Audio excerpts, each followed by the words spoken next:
Hi guys, thank you very much for watching this clip. If you like this clip or any of our videos, please make sure you subscribe to the YouTube channel below.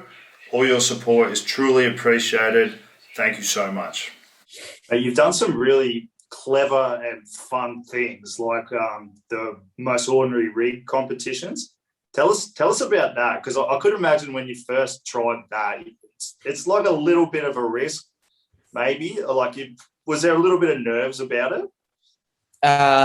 It's funny how it came about. So so our office used to be in Manly, and it was just an apartment. And we got a call from some young fellas one arvo, and they said, "Go, we're in the car, we're on our way over. We didn't know if you had a shop or not.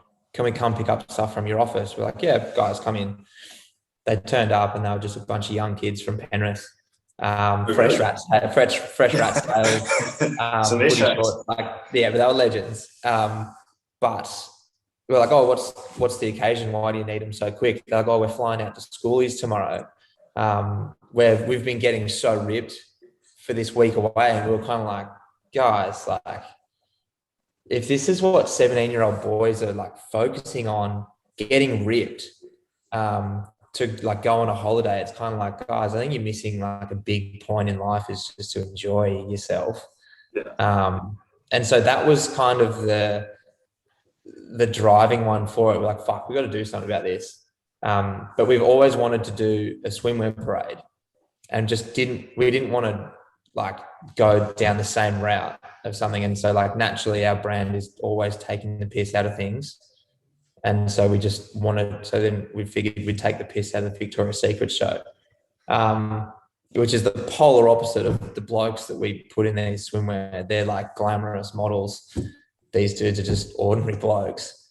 And that was literally how it was formed. Like, we go, how do we take the piss out of something famous or well known and do it in a cheeky way? Kind of floated the idea at the pub a few times, and that's where a lot of our ideas come from, is just conversations with people, normal people that go, "Yeah, that would be funny." And it was born. We sort of did it as a social media campaign around, nominating a mate or nominating yourself. We set up a questionnaire that people could fill out, and so we do like a profile on people that nominated themselves. Like any hidden talents, and what's your perfect date, and all this sort of stuff, like the usual stuff that people have a laugh at. And then nominated a top 10, and we flew them in from around the country. So you spent a bit on it. We did. But the beauty of being such a small business is we can kind of just do that without having to get it approved from like corporate above or whatever. It's like it's private business. Like, if Adam says yes, we're allowed to do it, then so be it. Like, there's no one really to answer to. There's no stakeholders. There is a board, but it's not a big one. But yeah, we can do this sort of stuff, and it doesn't really have to make too much sense financially. It just has to make sense on some level. So I can imagine with that kind of thing, you have this fun idea, and the boss is like, "Yeah, that's fun. Let's just do it and see what happens." And then all of a sudden, it's become this thing.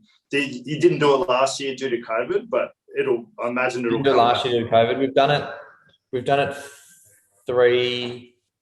What have we done? We've definitely done it twice in Sydney. We've done 2 Australian legs, a UK leg, and we've done an Ashes of ordinary. So the top 3 from Australia versus the top 3 from that UK event. And they all came here and they competed as a team. We split it into segments. Each team had to, and same structure for the Australia or UK event.